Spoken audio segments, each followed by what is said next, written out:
founder of Something or Other Publishing, Wade Franson, is the host of Created in the Image of God, a series that examines the role of religion in society, from messianic returns to the emotive responses transmitted through our culture. Wade fearlessly addresses reality claims from all directions, objectively exploring their compatibility with Holy Scripture. Tonight's episode, Applying Spiritual Energy, with Nimrod Avraham.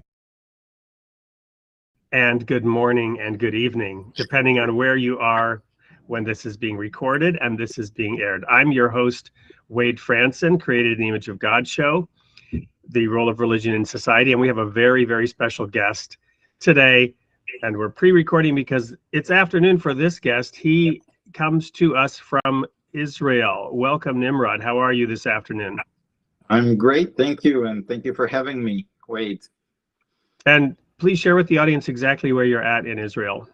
So I live, I would say, 10 minutes walk from the Mediterranean by the coast of Tel Aviv, and it's a beautiful city, and we're rushing towards spring here, hopefully soon. Well, our daughter was 18 months, I believe, and I have videos of this at exactly that spot when we took a trip to Israel. This must have now been 14 years ago, and we stayed in Tel Aviv and walked out to the Mediterranean from our hotel. So perhaps we crossed each other on the beach at that time. Might happen. So for our guests, tell us a little bit, are you personally safe? Have you had any issues or challenges? Obviously some warnings, but how have these last few months been for you in Israel? Yeah, they've been very, I would say, tough and also dense from an emotional perspective.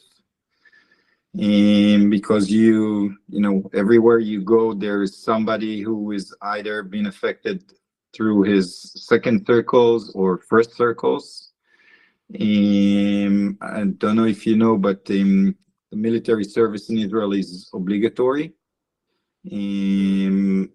So with that being said, my daughter is now doing reserves. She just graduated from the army as a lieutenant, and she's been called back to do reserves, and I think she's doing an amazing job, especially on the humanitarian side. But with that being said, I wish we didn't have an army and there was no war. Amen to that. So are there different options then for people in the military in Israel, or is it, for matters of conscience in the way that you serve, or how does that work? So basically, when you are nearing the age 18, the IDF, calls you up and gives you all these kinds of tests, from psychometrics to physical tests, in order to evaluate what would be the best fit for you in the army. For myself, I trained as a pilot for a year, never graduated the Air Force Academy, but was lucky enough to be in the Israeli Air Force and to serve there for 3 years and 10 years of reserve. And when I say 10 years of reserve, that last time I did it was 20 years ago. So I'm safe, and I wish for the future generations to grow in a world where no country needs any army. Many farmers, less fighters, because, if you read the prophets for the last 1,000 years of humanity, based on what is called the redemption days, is basically we're going to be living in a very peaceful world. Every man under his own fig tree. Exactly. And a sheep and a wolf. Yeah. And so that's a immediate jump into the topic for today. We're so grateful that you're here, and I want to share as much as I can about your life and your work with our audience. So let's start with what we typically do on the Created in the Image of God show. We talk about your origin story. So go back into your history. tell us a little bit about your parents and where you were, how and where you were born, and the kind of society world situation you grew up in your very early years. Gladly. So I grew in the neighborhoods of the big city called Tel Aviv, not far from a university called Bar Ilan. My parents both were, I would say, hardcore atheists. My dad, who passed away, was a Holocaust survivor. He was born in France, in Toulouse, in 1932, having his parents fled from Paris when the Nazis basically invaded Paris. And he made what is called an aliyah. It's basically he used the birthright to come to Israel as a Zionist when he was 16 years old. So when the state of Israel was basically announced by the UN, my dad came to Israel to build kibbutzes. You know, these are these collective small villages where everybody share the work, and basically it's socialism at its best. And my mom, she grew up to an engineer as a single daughter, who actually fled from religions. He was raised in a very Orthodox Hungarian Jewish family, but he was more, I would say, curious about science, and he studied electrical engineering.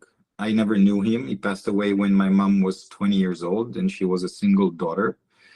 So with that being said, they were both middle class, working in different jobs that for me as a kid seemed pretty cool. My dad worked for the Israeli airline called El Al, where he met my mom actually. And I grew up in a small neighborhood with lots of friends. Let me just pause you there for a moment. I want to ask a deeper question then for myself and for the audience, and that is that your father was an atheist. Your mother similarly, was much more interested in science than religion, and they were founding members of the Jewish state then in the late 40s, early 50s, you might say. And at that time, there were kibbutzim, all around the nation of Israel. And these were small local cooperatives building this new nation. And how is it then, from a religious perspective, from Judaism, that the Jewish state had these strong socialist attitudes and perspectives built into its DNA right from the start? And to what degree was that true? Was it 20%, or was it completely pervasive throughout the entire country at the beginning? So I'm not that knowledgeable about the early days of Israel in terms of demographics and beliefs and so on and so forth. But with that being said, I think that the majority of the early Israelis and the Zionists who came here, they were mainly secular. They came because of the idealism that was behind of let the Jews have their own state, which was called the Zionist movement back then. But obviously, many of their so-called reasonings were based on the ancient writings in the Bible and the right of Jews to live on the land that was called Israel. But I'm speaking from a very apolitical standpoint right now. First of all, I don't have enough knowledge to tell you what was the percentage of religious Jewish people in the early days of the Israeli nation, but I would say that majority were practicing Jews.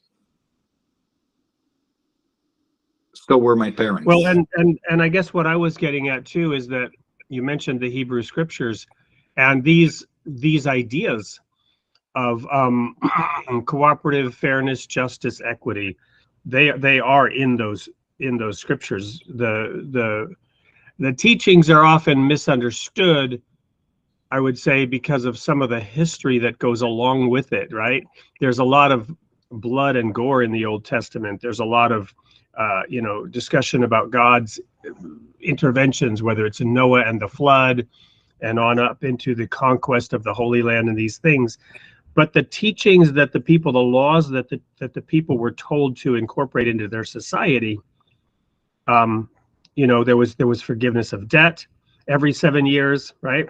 So that there was land ownership by the people, by all the families of the nation were vested in land ownership permanently throughout their generations, and this land was to return to the people every 50 years, so that even if a family fell into poverty for whatever reason and lost their land, it would be returned to that family in the year of Jubilee. And I think too, some may not know, I'm not familiar with history right at the moment. Wait, if I may, sure. That's going straight from elementary school to high school, and I think that one of the things that I realized over time is that many people didn't graduate elementary school. And you know what I call elementary school? The 10 Commandments. Yes. Okay. Yeah. If you want to ask me, what it's kindergarten, right? It's kindergarten. Do not do this. Do not touch that. Don't go there. Yeah. Exactly. If you ask me, within the 10 Commandments, there's so much goodness in terms of how we should behave, or what is expected from us in terms of human behavior towards each other, with ourselves, with nature, and with our God. And I think that before you start applying other rules, you really need to embed and assimilate and understand the foundation of the 10 Commandments, like how important it is not to kill, not to lie, to respect mother and father. Yes. Some say earth and father. And I think that once everybody would tune into the commandments, we'll have a much easier run on this planet, if you understand what I'm saying. Yes. So suffice to say, at this origin story part, let me just add in that since we're talking about your parents and the nation they came to and the nation you grew up in, I'll just throw out there that some people might be interested in looking into the origin of that song, Somewhere Over the Rainbow, written in 1939 for the Wizard of Oz. But it's an aspirational song by a Jewish person around the time of Hitler's Germany and the pending Holocaust. So here you are now, you're growing up in this young nation with atheist parents, in a nation that has religious roots in the sense of Zionist and what Zion represents, the city of David and the aspirations, the national aspirations for this people, the Jews. But it's largely secular. It's largely science-based. You've got a lot of well-educated middle-class people who are now immigrants because of global cataclysm for their people, and now they're, whether they wanted to or not, many were almost forced to go and fulfill this ancient prophecy about reestablishing the state of Israel, right? So you've got these various swirling ideas going around between the people that are arriving over time. Is that a fair characterization as to the nation you grew up in? No, because I was a kid. You're probably right, but from a kid's mind and from my own mind, I was looking to build my social life, and I was curious about the things that it was for me You were a typical kid. Exactly. We didn't have we didn't have cable TV back then, but we still get the Middle East television where I could watch Scooby-Doo and Fat Albert.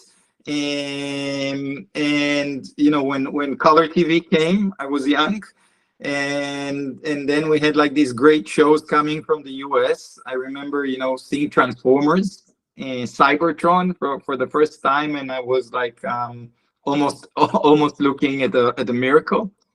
And then reading the early books of, you know, Dungeons and Dragons, Gary Gygax. I was some kind of a nerdish kid, very fascinated by fantasy and science fiction, and was amazed by space technologies and aviation, and you know, growing up as an ordinary teenage, preparing myself towards the big moment for any kind of Israeli boy, which is, you know, recruiting to the army. And since I was very drawn into aviation, I always thought that, you know, the best thing in order for me to be the first Israeli astronaut would be to go through the Air Force. So I would say, yeah, I would say this was, you know, my childhood and teenage days, and then Army. So tell us then a little bit about your coming of age and how that worked out, because you didn't end up being an astronaut. No. Well, maybe I am, but I'm more of a psychonaut now. I'm an astronaut of my consciousness.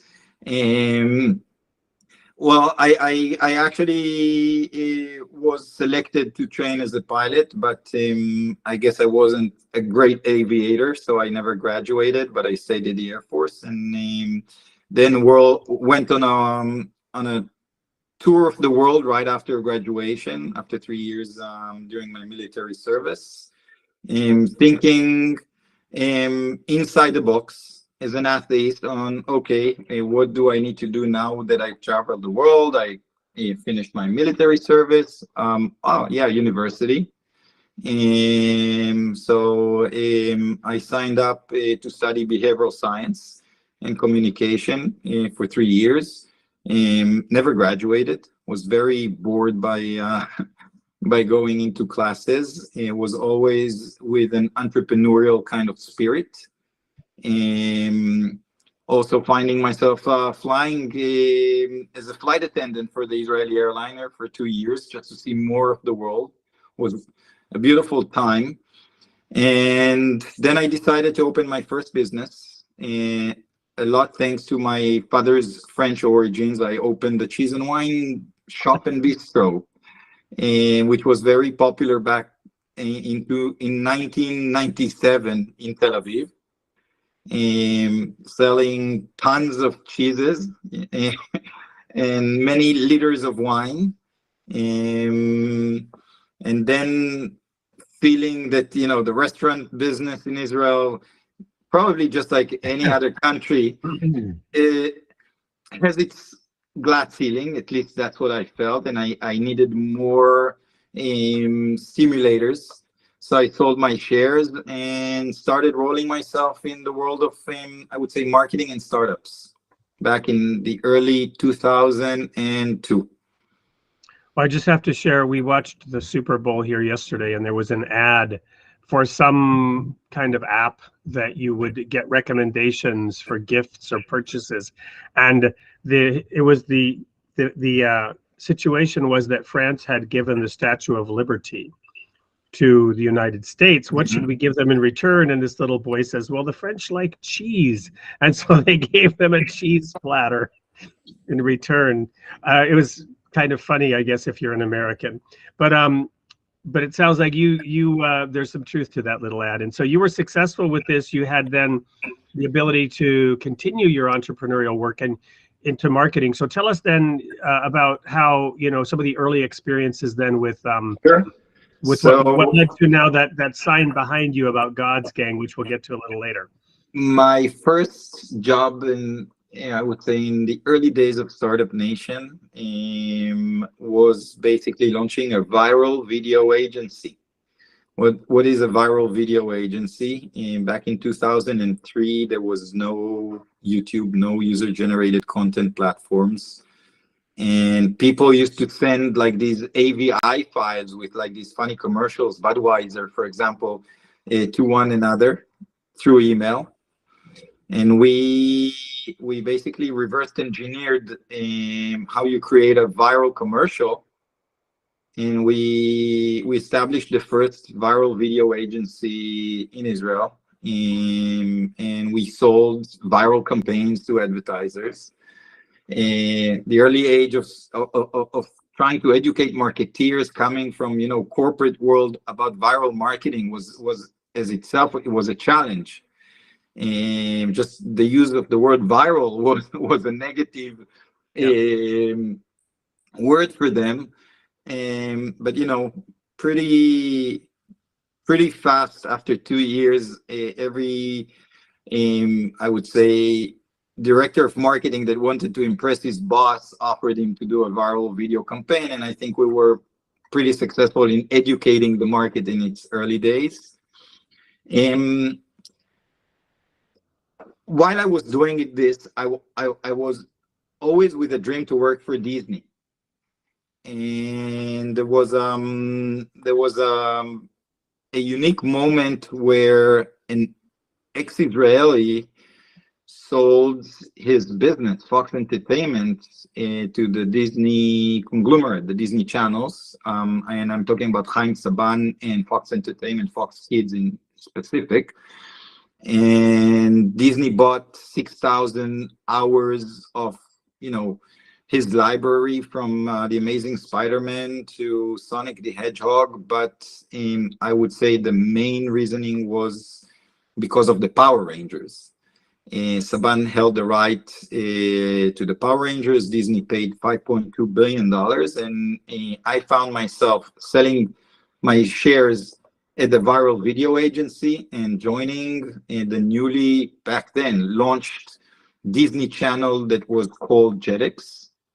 And for me, it was like the fruition of, you know, my existence, me coming from a sci-fi fantasy, having a TV in my room, and basically you're evaluated if the TV is turned off and you're not watching cartoon, you're not doing your job. So, Yes. So just imagine. Yeah, I can imagine when I was in transition, I was teaching actually, and during the summer I got a job with Disney Interactive. So I also worked with Disney out in Burbank, and at Disney Interactive, I was debugging software, and I was doing this because I speak several languages, and they needed people to debug the software that was being localized in different languages, and so we were getting paid to sit there and play these video games all day and make sure that, you know, and they would give you the keys to work through the levels to make sure that the text and everything was functioning correctly. And because of speaking multiple languages, I actually caught a few bugs that had gotten through the original English, and because it was consistent across the languages, and I was the one that was able to tell them that. So that actually helped me then with my career in technology later. So we had a little bit in common. Anyway, go ahead. So, but the thing about Disney was they were a very tough company to work for. They were, you know. I was young. I was energetic. I was very motivated to prove my creativity and to bring value, real value. Yep. And it was 2000, I would say 5, 6, early days of, you know, online presence in terms of video, of mobile content, of games that had the MMO, the mass multiplayer elements to them. And I came, you know, as I thought I'm the right person to bring Disney, especially Disney Israel back then, to, you know, to the digital age. And I was pretty successful on you know, I remember doing what is called screensavers and wallpapers and like different ringtones and based on Disney brands. And we were called. All the Disney Channel executives were invited actually to a Disney Channel summit in Orlando. And I remember how excited I was, and I flew with the managing director and the head of programming, and we met with other 120 Disney Channels executives. And they took us, you know, through the Disney way of giving you the right toolkits to be successful in your role. And we were going through different workshops and doing different exercises, you know, just to expand our ways to outperform in our roles. And after 2 days in Orlando, we boarded the Disney cruiser to the Bahamas. And Disney have a big ship. And I remember back then, Nickelodeon was becoming very strong and successful due to two brands that are still very known to kids and parents nowadays. One was, you know, a yellow sponge living underneath the water in a place called Bikini Bottom, and the other was this American Spanish-speaking great character with a monkey friend with red boots called Dora.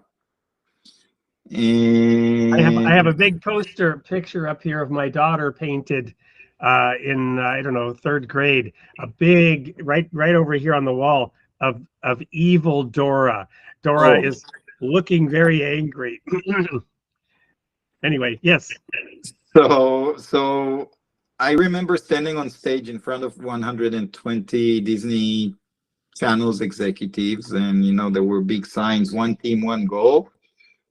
And you know, I was very proud telling them that I have two great ideas. One was to fly the first kid to orbit. I wanted to fly a kid to space because I was following there was a competition called the X Prize by the grandson of Charles Lindbergh, I think, or the grandson of his, promising $10 million to the first private company that would fly to space 100 kilometers with suborbit 3 times in a row successfully.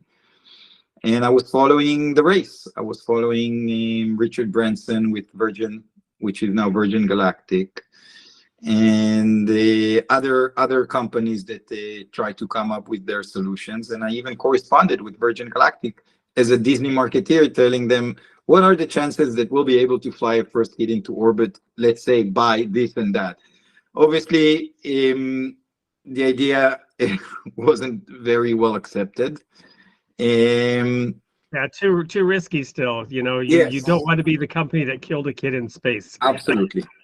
But I had everything, you know, figured out. We're going to do a reality show in each country. We're going to call it The Right Kid, just like The Right Stuff. You know, the movie I saw with James Gunn, early 1960 something, I think, or 1970. And well, I guess I needed to let this idea go. And I remember standing on stage and telling them, well, I have another idea. You know what? You just paid $5 billion, $5.2 billion, and I would say mainly for the brand called the Power Rangers. Make them interfaith. Why don't you make the Power Rangers, the fighting aliens? Why don't you make them an interfaith group? Show that, you know, a Muslim and a Jew and a Christian and a Hindu can basically save the world together. And much to my surprise, I had a full room of people clapping their hands for the idea and even auditioning. I need to remind that when I had this idea, I can reverse engineer it, but I was very atheist when I came on stage and offered to make the Power Rangers an interfaith group of superheroes. And Disney decided not to go with it. for their own reasons. And there was some initial enthusiasm when the idea was presented, but it got killed in the boardroom. I guess because of the sensitivities of trying to put different religions together. And I said, I watched how Disney are making billions of dollars on consumer products. And I said, okay, I can create a brand that would be an interfaith group of heroes back in 2007. And I called it God's Gang, just like the name that is written on the roll-up behind me.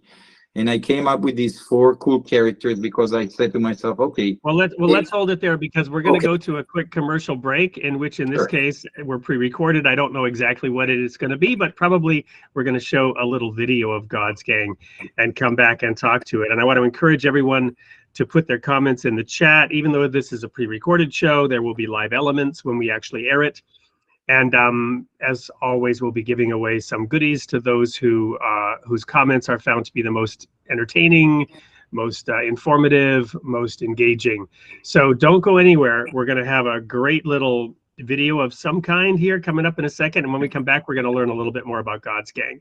Stay right there. We'll be right back. Friendship and laughter and flying kicks. Only together the world we can fix. God's Gang. For different faiths. And saving the day. Love from above. We may not agree on when to pray, but when we join hands, help us on the way. Crisscross is kind but never weak. He'll blow you away with his other turn sheet. Ninja has the power to analyze 18 ways to stop the bad guy. Taekwondo Hindu can hear the words of animals, insects, plants, and birds. Sumo Slim can spin a tail to capture our enemies without fail. Together we're better, we stand for each other. We're fighting for others, for now and forever.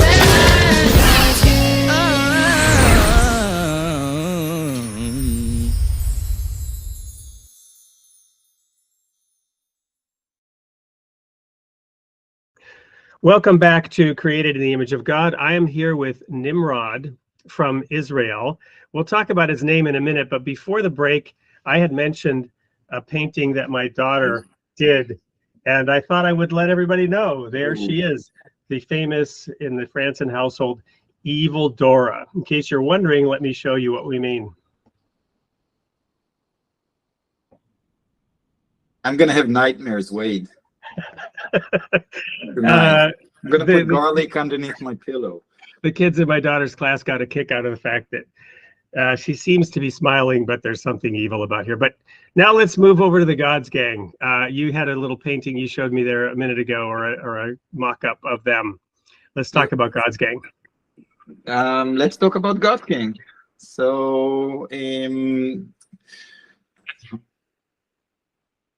telling Disney how great it would be to make the Power Rangers an interfaith group and not having Disney execute it basically made me go and work on the first God's Gang universe back in 2007, where I created, I took all the things that I liked to see on TV, and I tried to work on very large common denominators between many peoples. And so I knew, if I want to be successful, martial arts, and because everybody loves martial arts. And if I combine it with their origin story, whether it's religion or culture, then immediately people would identify. So, I took very naive kind of basic decisions to come up with 4 characters representing 4 different religions, and with what I thought was evil back then. Not to say that not much has changed since, unfortunately. If you compare the pitch deck that we've created in 2007 and the pitch deck that was created in 2021, you would see that not much changed in the world in terms of how you define good from bad. So fast forward, and this is, I would say, an important part of our conversation. When I came up with the idea for God's Gang, I had zero belief. I was what you call sleeping on my nose in regard to belief, in regard to spiritualism. And now I can explain to myself what happened and what were the roads that I walked in the last 15 years in order to be ready to come up and bring the story of God's game to the world. So 16 years ago, Disney didn't pursue the God's gang idea. I was in a sensitive period of my life. I had 2 daughters back then. Now I'm a father of 3 daughters. And I knew that my marriage is not going to be ending in a successful way. And I was offered to work for a publicly traded high-tech company, and I left the Disney channels. And I also got divorced. And 2 years. What was the timing of this? I mean, that's a lot that happened. What was the total time of all those things happening for you? 2008 was the year that I got divorced. So we're talking about 16 years ago. And you know what? Maybe the reason I ask 2006. The reason I ask is that, you know, there are these stress tests where they put life events that are stressful and, you know, they give them a value. And when you get a certain number of them, you're supposed to get very sick because the stress is so immense. It sounds like it was a very troubling, tough time for you to go through. Actually, I was very happy. When I wasn't happy in my marriage life. And basically breaking its attack. That was I didn't feel I was myself. Put me in a happy place, in some kind of even vanity maybe. You know, I can do on my own and I'm a free guy. But the universe has its way to teach us. And 2 years after I got divorced, the sun wasn't shining that bright for me. And I wasn't doing things that made me happy in terms of my career. I wasn't in a financial good place where I thought I would be. And even more, the building that I was living in was on fire. And I basically managed to be okay with having my entire apartment on the 3rd floor filling with smoke, being evacuated to the hospital. You know, you read in the paper when there's a fire about these who were inhaling smoke. So I basically inhaled the smoke that came from the fire. And when I was released from the hospital, I told myself, or I don't know if it was myself telling myself, maybe my higher self, now I can explain it. Go do something which is out of my day-to-day thing. And there's a praying in Judaism to thank God when you undergo this life-threatening situation and you basically get your life back. So I remembered 2 amazing things. One, that almost 300 meters, I don't, in feet, it's 500 feet away from my house, there was a synagogue, and a very modern synagogue, like it's called Reformic. And behind the curtain, there was a Torah book that was written by none other than my grandfather from my mom's side. Wow. Yeah, Goldstein. He was what you call in Judaism Sofer Stam. He was writing with his own hands Torah books. And I remember going to the rabbi there and telling him that I had a life-threatening situation and I want to say thank you. And I want to say thank you on the Torah book that was written by my grandfather, Goldstein. And he said, yeah, sure, come like Tuesday afternoon, bring friends, we'll take the book out, and you would say the blessings, the prayers, which is exactly what I did. And it was a very, I would say, exciting experience. Like I felt something that I didn't feel before. And it got even weirder. 2 hours after I gave the blessing and prayed, I got a phone call from my cousin, who for me is my dentist, Jordan Goldstein, telling me we must meet. Okay, well, I said I'm okay. I don't remember I have an appointment. He said, no, we must meet. Jordan, what's going on? And then he tells me a parallel story, which was for me in my awakening day, the day that my eyes were open.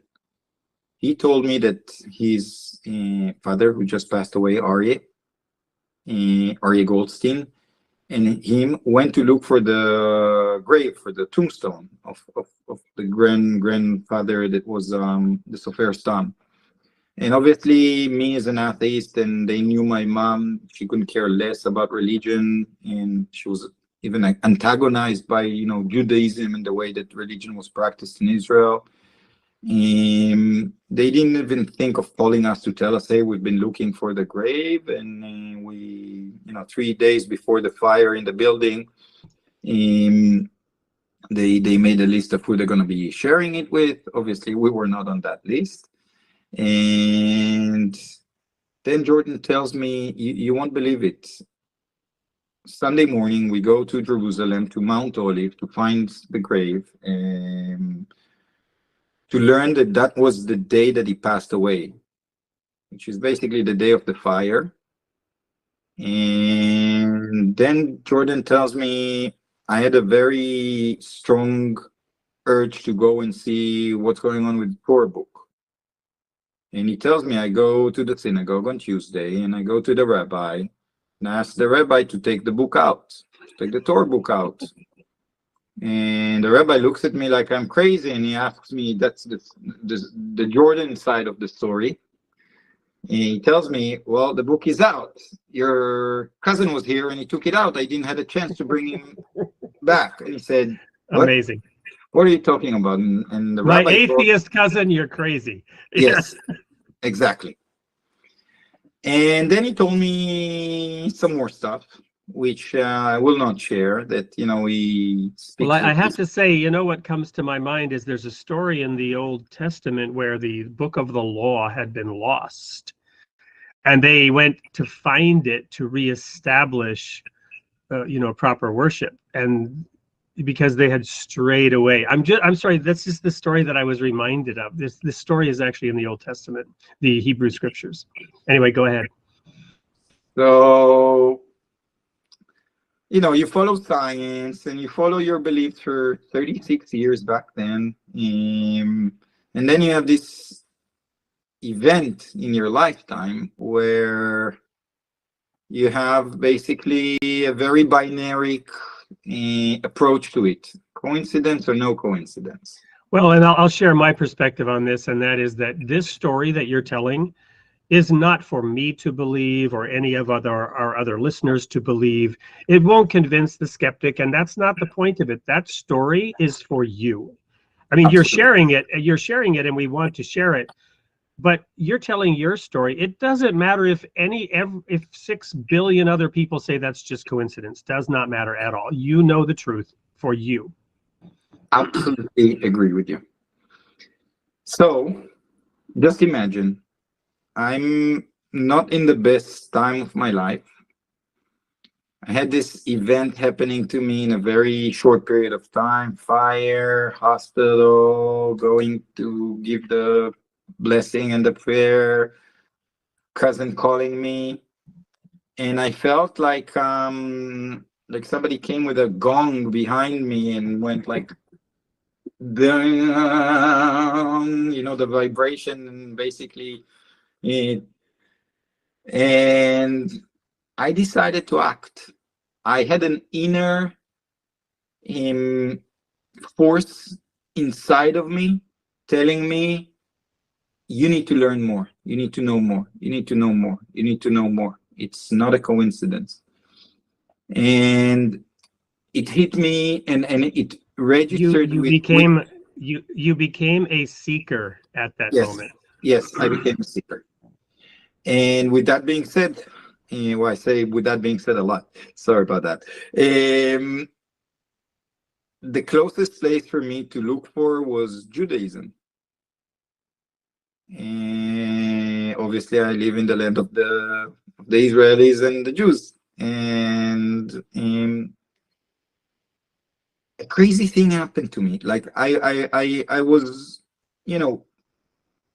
speaking with religious people and trying to learn more, and good things started to happen in my life, like putting my career back, on track, startups, venture capital.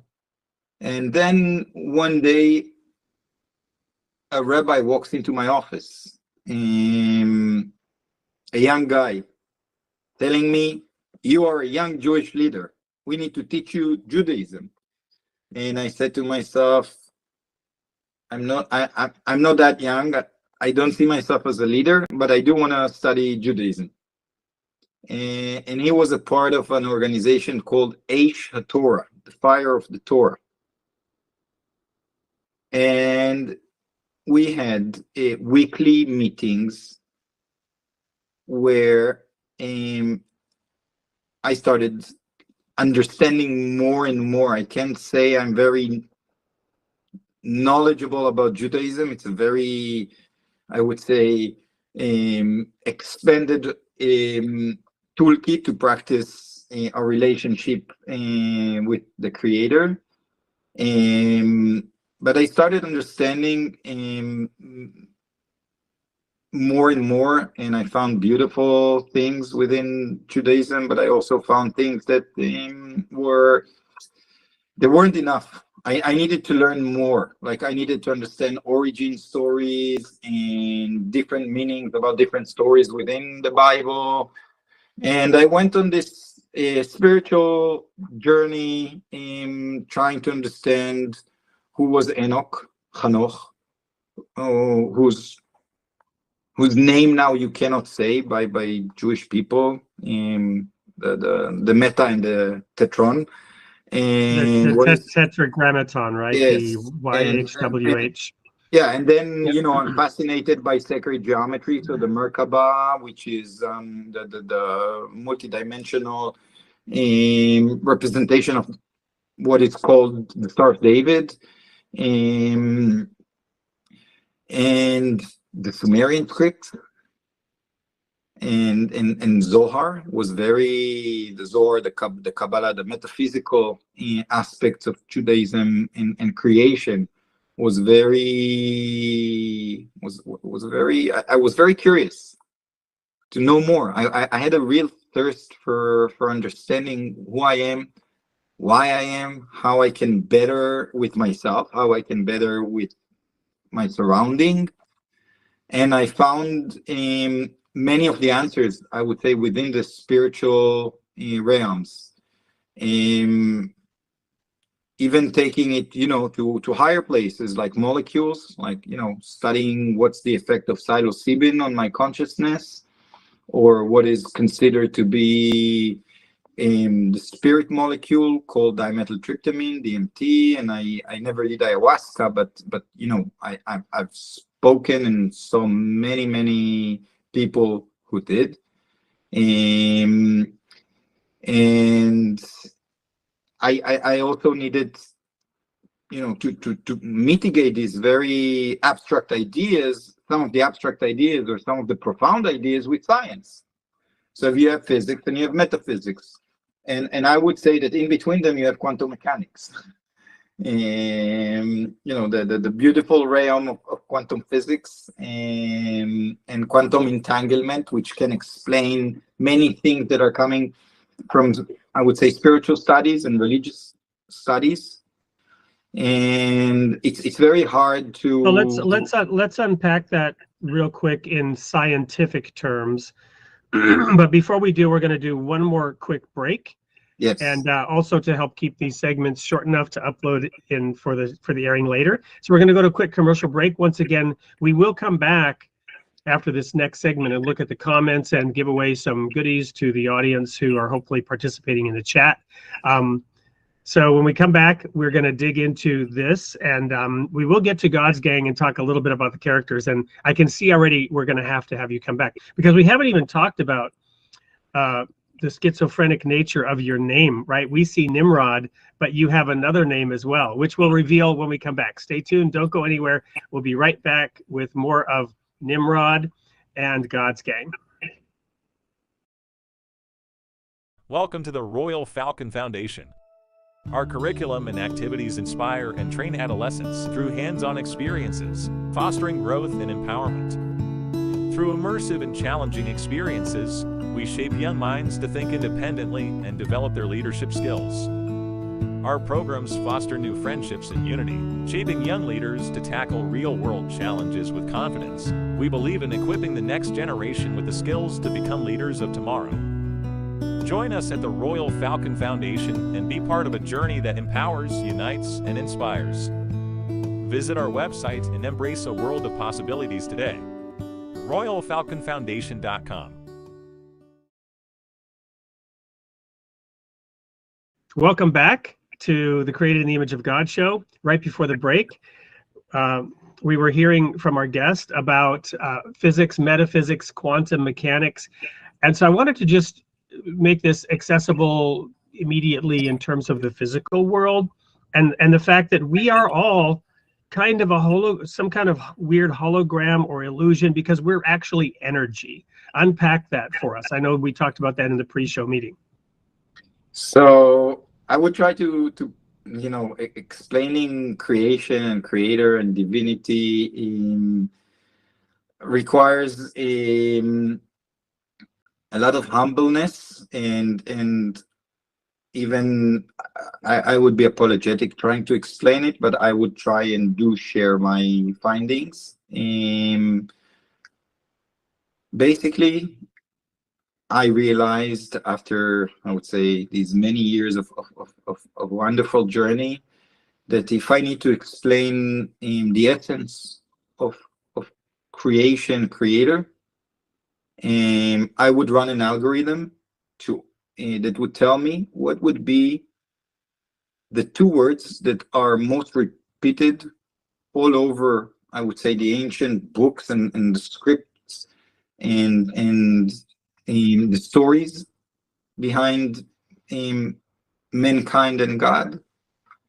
And it all comes down, I call them pillars.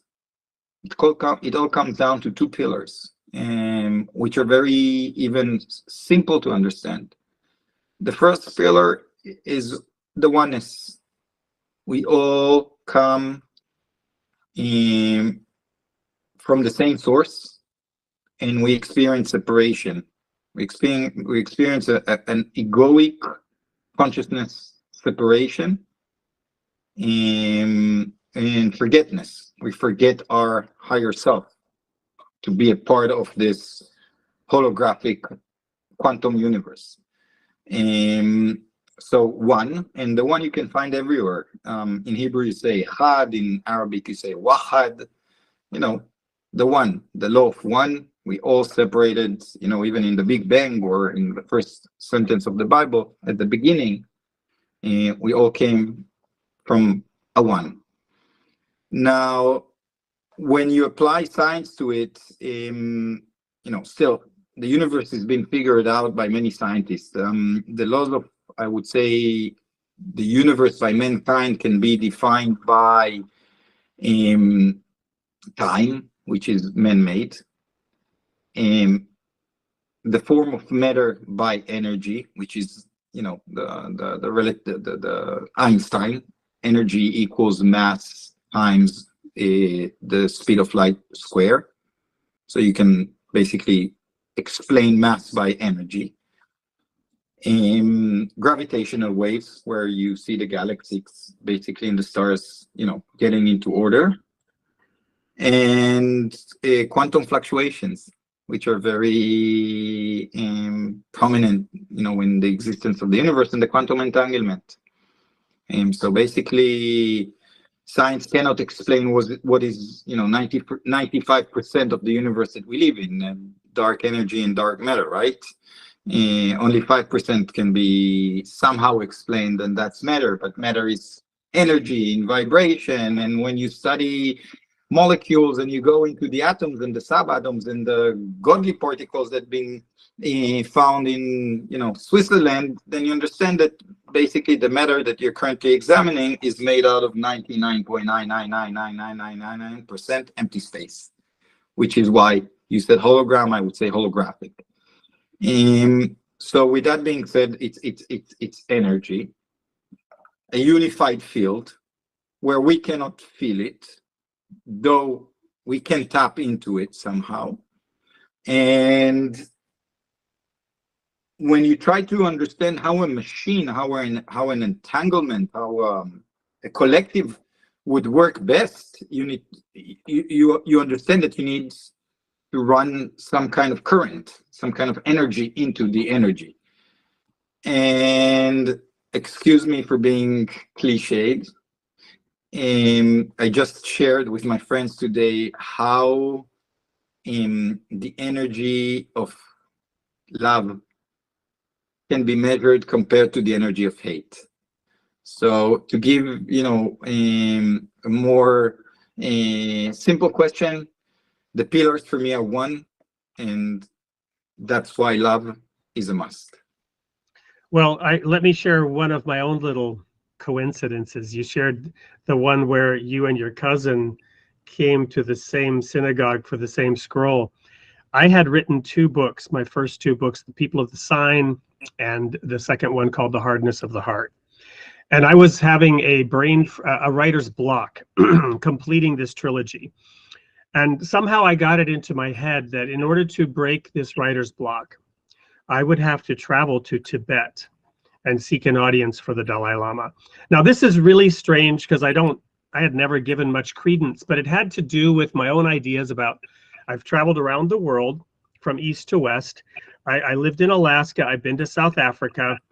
I'd been to the lowest point, the Dead Sea, and now I needed to get to the highest point. These were various coordinates that I felt I had to reach, and Tibet being symbolic of the highest point, right?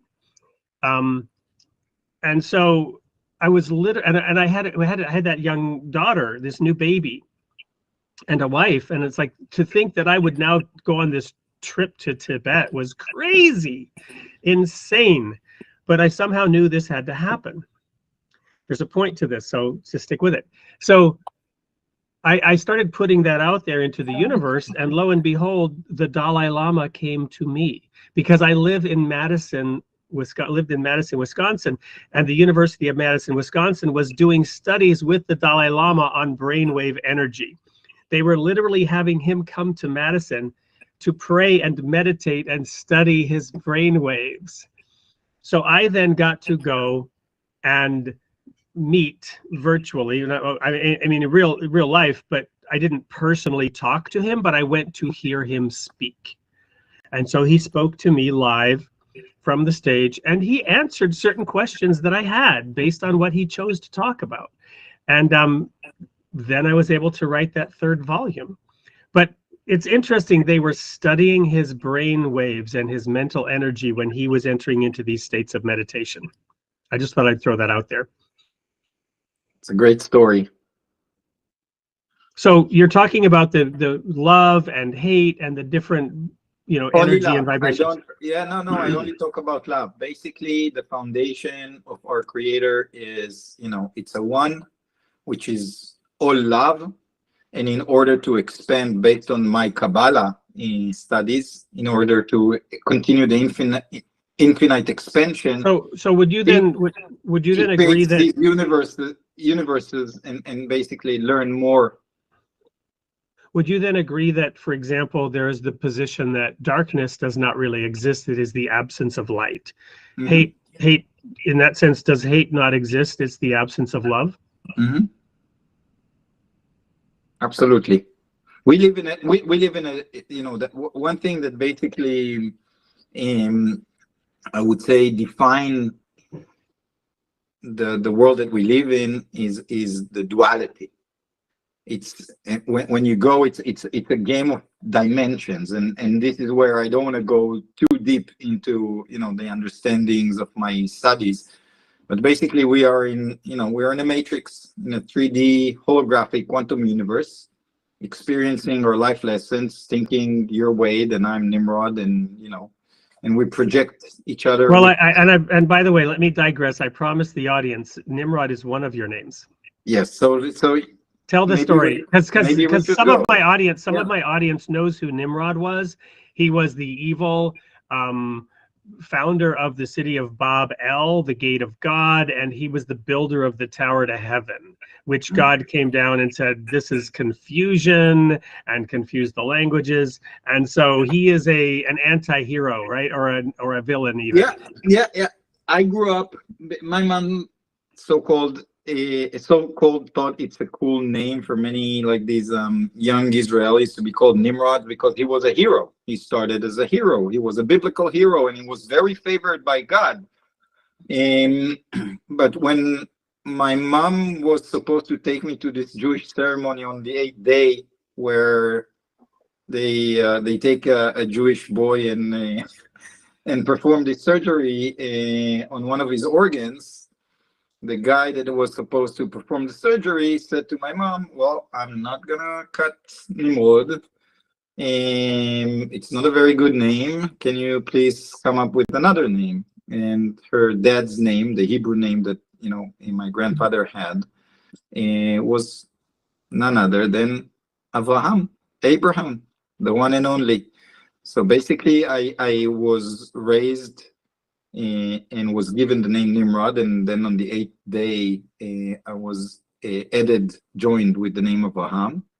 Well, and I don't think the members of the audience who are even familiar with the Bible will know the story from the Quran and other writings, such as the Baha'i writings, about the contest between Avraham and Nimrod. So tell us, Ibrahim and Namrud. Yeah, so tell us what occurred according to the Quran and other writings that this story is not featured in the Bible. It's missing.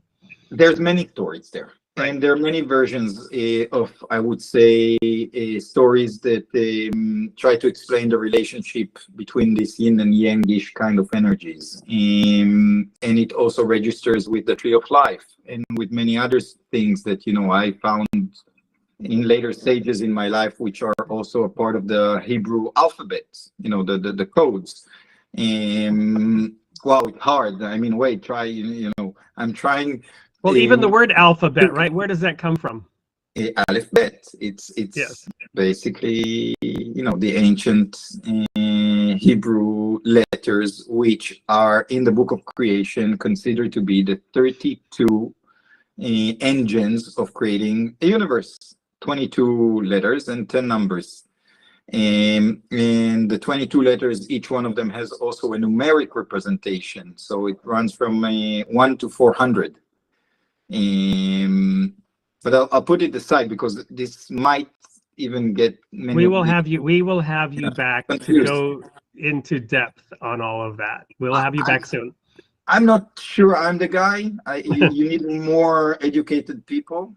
Right. I'm trying to build my understanding based on the combination of many things that I've been engaged with. But there are people that can probably just give you the entire essence of Book of Creation, which is way beyond my capability to comprehend. Fair enough. Example.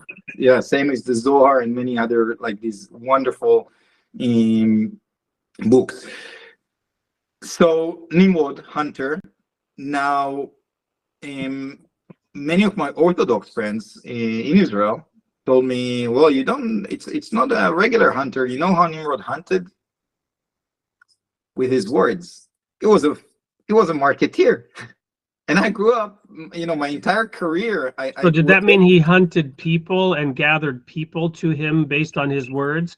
And we're going to have charismatic, very charismatic. So he was a charismatic demagogue in a way. We'll have to have you back, because the superpower you gave to the Muslim person in God's gang, which we're actually not going to. We're running out of time already. There's so much. We will have you back soon. But tell us about the superhero characteristic of the Muslim character in God's gang. Muslim is one of my favorite characters. He's a good-hearted, kind, super strong, sumo-like, muscularly built Arab Muslim. And basically can tell great stories, and these stories basically are activating what is called theta waves, alpha waves on people, and it's like a Jedi mind trick. He plays. So he's like Nimrod in that sense, in that he's foreboding, he's powerful, he's big, but he actually hunts them with his words. He doesn't hunt them. He doesn't hunt. He more paralyzes them. So interesting. Basically, yeah. The Alibaba stories, Arabian Nights, and that was the inspirations.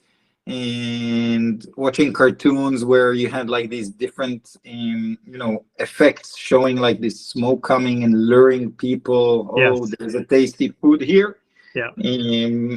So back to Nimrod and Abraham, because I keep pulling you in every direction. Yes. You're such an interesting person with so many things to share. Thank you. So I grew up as a Nimrod, and another very important thing about the name Nimrod, when you verb it into the Hebrew language, it's rebel. It's to rebel. Yes. And he was so-called brave, a good hunter, a good marketeer, very ego-driven, wanting to be very favored by gods. And this is where I'm gonna say things with some kind of, I would say, cautiousness, because it's an interpretation coming from reading the exterior books. But basically, Nimrod thought that the sky gods, the extraterrestrials, the Nephilim, are the creator. And he worshipped them. He basically worshipped many idols. And when you try to understand who were the idols that he worshipped back then, and trying to understand what was his argument with this dude called Avraham, then Avraham telling him, no, they're not the true creator. Nimrod, they're like these maybe ETs, fallen angels, you can give them any kind of name, but they're not the creator. We all come from the same creator, and they know that, and you worship them instead of worshiping the creator, the one. And Nimrod got angry with this Avraham dude, which was very kind, which was very, openly having people in his house and trying to promote kindness and good, and trying to promote a monotheistic belief, where Nimrod thought that, no, it's not a single God, it's many gods. And I even heard that they had a fight where Avram broke the statues. The idols. The idols that Nimrod had in his tent, castle, whatever. And Nimrod got so angry, he decided to throw Avram to the fire. It was burning.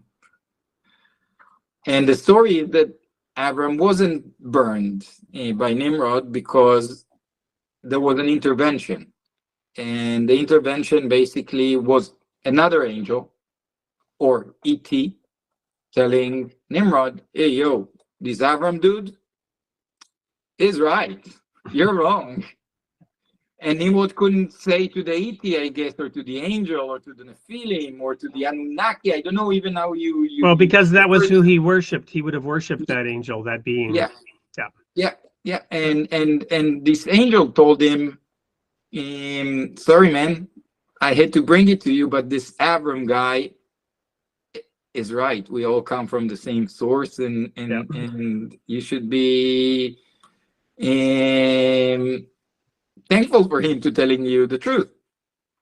And that's where Abram was given the fifth letter of the Hebrew alphabet, and that's the Hey, which is the representation of the one. And he turned from Avram to Avraham, from Avram to Abraham, in the Hebrew. And there are rumors that say that towards the end of days, Nimrod and Abraham became friends. And in many ways, I feel almost that I'm replicating these stories based on, my very small, humble life. Like, I was a marketeer. I'm a good marketeer. I got awards, and I worked for brands that started as small companies and became big corporates, and I come up with the strategies, and I know how to tell an accurate story. Maybe not in this interview. I apologize for this. Oh no, we have so much to talk about, and we will have you back to explore all of these different topics we're raising, because the role of, created in the image of God, the role of religion in society, that is a vast topic with so many facets, so many elements. And so we will have to wrap it up here for tonight's show. But please do continue, and then I'll find a point to. So fast forward to April 21, taking most of the things that I managed to realize about life, the universe, creation, and myself, and deciding, it was the tough days of COVID, and deciding that it's time for me to promote unity and peace and love and the Creator on this planet. Because it feels like end of days here. Yes.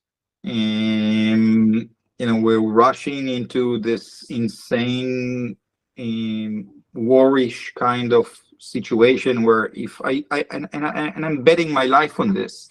If you ask 98% of the people on this planet if they want to have a war now, and is it religious wars are justified, or wars over resources is justified, I have a very good feeling they would tell you no. Of course. Even in we were at a conversation yesterday where I don't ever talk politics, but somebody was mentioning that this one particular political party in America was against the war in Ukraine. And I said, isn't that interesting? Because in people's conception, that particular party was always the pro-war party. So I agree with you, and I'm not saying they were or weren't, but in people's perceptions of things. So I have a feeling I know what you're talking about. People do not want war. They do not. And it's always been that way to a degree, but now it is an intense. And we had a lengthy discussion with some wonderful diverse people and diverse views about how does one change one's own thoughts to become less warlike in our own selves, and to understand how do we put together a unit, a family, a civilization that does not lead to war. Because if nobody wants war, why do we always have it? Because I think the world right now is missing a very important role. It's missing leaders. There's only rulers right now that are ruling the world. There are no leaders. You spoke about the Dalai Lama. He could have led the world instead of getting caught 2 years ago. Well, it's funny because, yes, Jesus, for example, the accusation that brought him to his death was that he was an insurrectionist, right? He has made himself king. But his teachings were actually teachings of peace. But even the people around him were all accusing him of wanting to be a ruler. When he, again, at the Super Bowl yesterday, they had this big commercial about everybody washing each other's feet, because that's what Jesus did. He washed his disciples' feet. amazing. That's humbleness. That's, thinking outside of our ego. I mean, Right. one of the biggest problems, on this planet and with mankind is that we basically let the ego lead us, and we never grew up from our, I would say, place of idolizing matter instead of spirit. And that people don't understand that we come here for a very short period of time. It's almost a wink of an eye, because time is a man-made thing, and it's like a dream. And when we come here, we come here to be happy. And no one can convince me that, the richer I get, the happier I will get. But now, knowing everything that I know, you can convince me that if I hug a tree, I have a much higher chances on becoming, more relaxed and more happy than dealing, with my bank account. I don't know if you follow me. Absolutely. And, Absolutely. And again, to quote Jesus, we could also, I'm sure if I were more familiar with the Quran, quote that, or the Vedas from Hindu. But Jesus said it's easier for a camel to go through the eye of a needle than for a rich man to enter the kingdom of God. Absolutely. And I think, we are now at the times where God reminds us that we need to enter his house now. We need to raise our consciousness, and the practical way to do it is to apply the energy that I mentioned, which is called love. And I would say the impossible is to apply unconditional love, is to work on an egoless society. And it's almost undoable. And I like giving examples. Like, for example, it always comes back to the blue pill, red pill kind of situation, where, for example, you go with your car and you drive, and there are a lot of traffic jams, and then you have like this cocky young driver cutting you and almost doing an accident. Now, and you pull off, and you have like a very unique moment where the guy you cut is super angry and is gonna be very menacing to you. And our immediate reaction, the fight or flight, basically the surviving mechanism, is let's be reactionist with him. And immediately you come up with this violent, miserable situation where your life can change.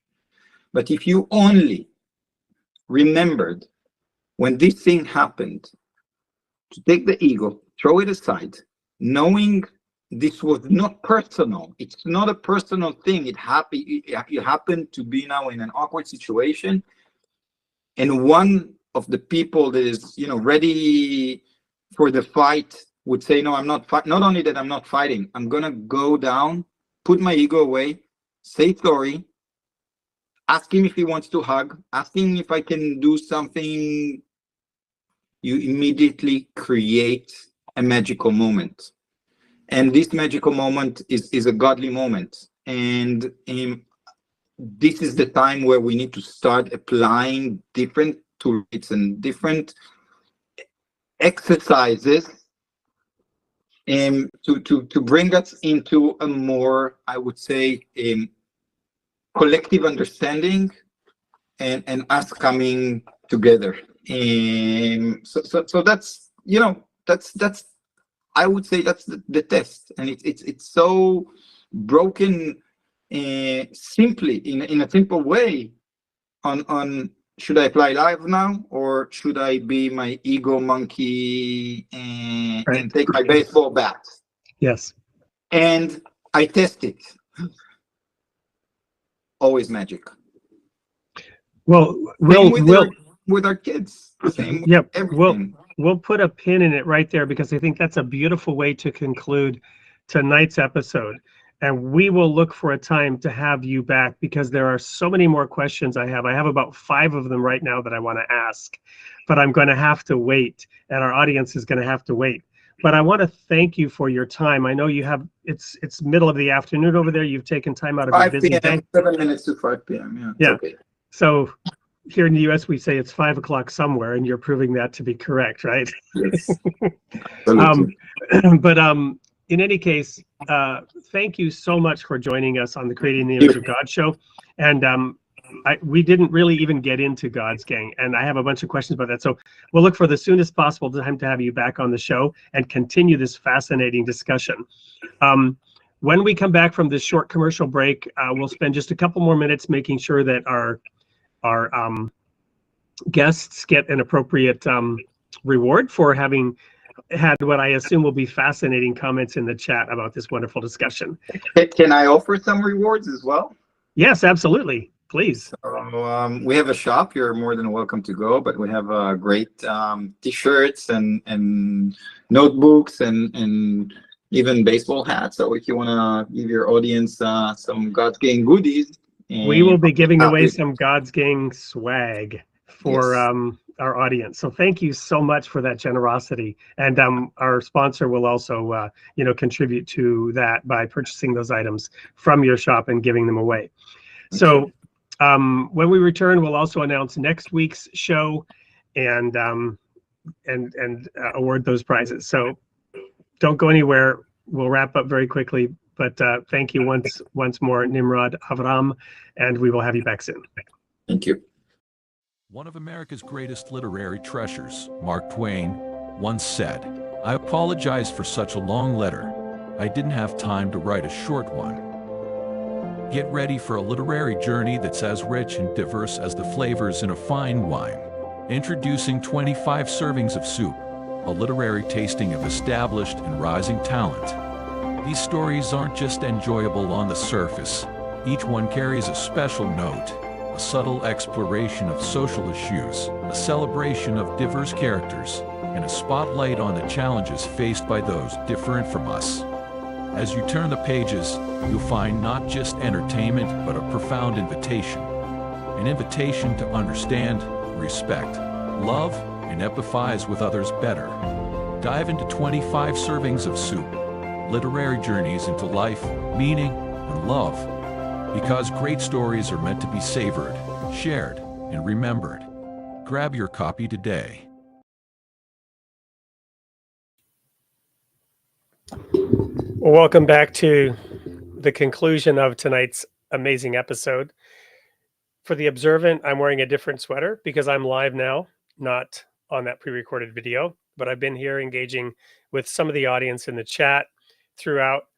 So the only thing that's left to do is tell about next week's show and quickly award some of you some gifts, some swag, some books. So next week, we will have Stephen Mashat on the show. He was actually recommended by tonight's guest, by Nimrod Avraham. And Stephen Mashat is an attorney, an accountant, a producer, and an author. He has produced notable figures like Leonard Cohen, Peter Gabriel, many others, also some more modern artists. I'm dating myself a little bit by mentioning some of my favorites. And he's written a number of books, and the one that we'll be talking about is a book called Unraveling the Bible. In tonight's chat, there was some interesting comments about the Nephilim and Nimrod's interpretation of early events in the Bible.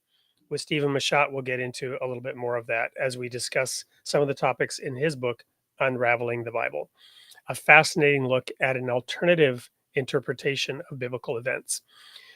So we hope you'll tune in, same time, same place, 8 p.m. Central Time, Tuesday night, created in the image of God every Tuesday at this time and place.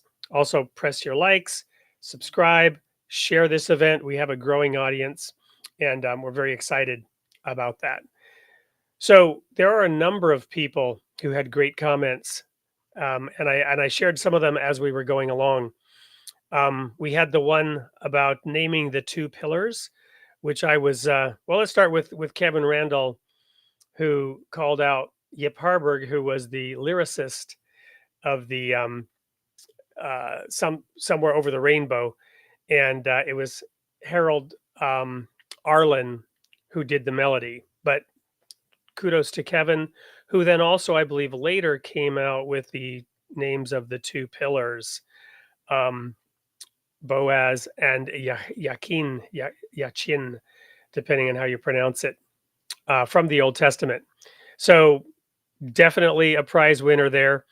We had a number of great comments from Golden Rule, from Agape, and from The Word, from Fiscal Mistress, who called out the Nephilim, who are from those early books, those early chapters in the book of Genesis. The Word also wondering about that, and Agape. So interesting conversation about that. So any of you that I mentioned, please do. And also Crackers, who made a number of great comments, including how well crackers and soup go together. So send an email to info@soupllc.com. I'm putting it in the chat.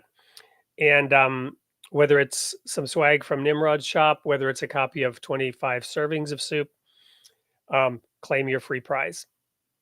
And if you're in the US in particular, we can get that out to you.